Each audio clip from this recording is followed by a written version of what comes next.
that the experts say you're more likely to get hurt crossing the street than you are flying? These, of course, would be the street crossing experts. But that doesn't make me feel any less frightened of flying. If anything, it makes me more afraid of crossing the street. As soon as the light turns green, I run across the street as fast as I can, screaming like a mad woman. I arrive on the other side out of breath, wheezing and clutching my stomach. Welcome to Flight 666, a direct flight to the worst airline experience of your life. Please keep your seat in a full and upright position as we expect this to be a turbulent flight. Join me as we dive into the hilarious horrors of The Plain Truth by Ellen DeGeneres.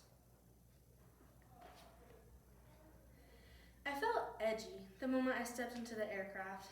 That could be why I snapped at the woman in front of me.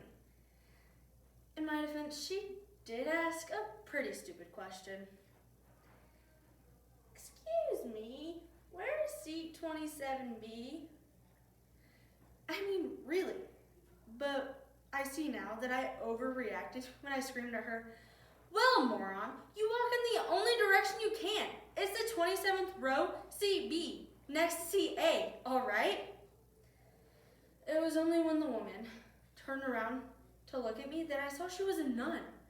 I guess that sort of hat-like thing she wore on her head should have given me a clue. I tried to apologize by smiling and giving her a playful punch on the arm to let her know I was joking.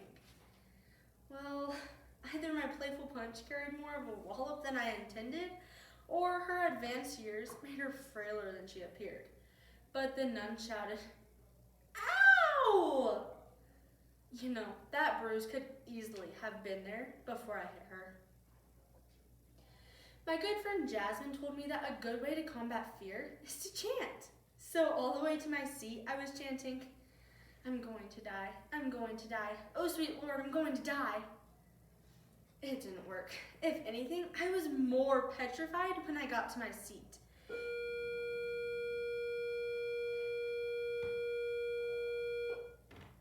Even seeing the familiar face of the nun in 27B, who seemed to flinch when she saw me, did not calm me down. So here I am, sitting in my seat. Ah! What was that? We're going to crash! Oh, I wish I hadn't shouted that out loud. It was just the beverage cart. Now the sister is going to turn that little air thing above her head. Maybe I'm paranoid, but I think it takes power away from the plane somehow. Sister, shut that off. Shut it off, sister, shut it off. The nun just left to find a different seat. Some people are so touchy. I'm sure she didn't learn that little hand gesture in her convent either. I've got to relax somehow. Why didn't I think of this sooner? I'll recline my seat. Oh, that makes all the difference. That 3/4 of an inch between upright and reclined is the difference between agony and ecstasy. I never thought 3/4 of an inch could mean so much. I'd better not get too comfortable because the flight attendant is going to say, you're going to have to put your seat in the upright position for landing. They're so adamant about that every single time. Like, that's going to make a difference. Because if we crash, the investigators are going to say, that's a shame. Her seat was reclined 3/4 of an inch. When will they learn? What was that, 30,000 feet? She could have made that if only she'd been upright. I'm still freaking out. I know what I need. Oh, flight attendant. Oh, ma'am. You have to talk nice to the flight attendants because they all have this attitude, and they can afford to have the attitude because they have the power. They have the peanuts. They have these 6 peanuts that we need.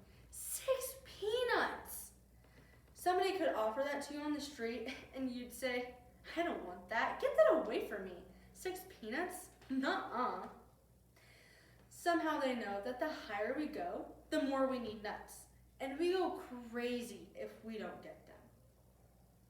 Miss, I didn't get my peanuts, and I'd really appreciate if you gave me some. Oh, They're good, aren't they? I've never been able to get them this good on the ground either. What was that? We're going to crash! Oops. False alarm. It's just the food cart coming down the aisle. We do get excited about it, don't we? Oh, here comes the cart. Put down the tray. They're starting on the other side first. Hurry, hurry! Those people over there, they're eating. Those people are eating. Any kind of meat that you get has grill marks on each side. Like somehow we'll actually believe there's a grill on the front of the plane. And salads are always 2 pieces of dead lettuce and salad dressing that comes in an astronaut package.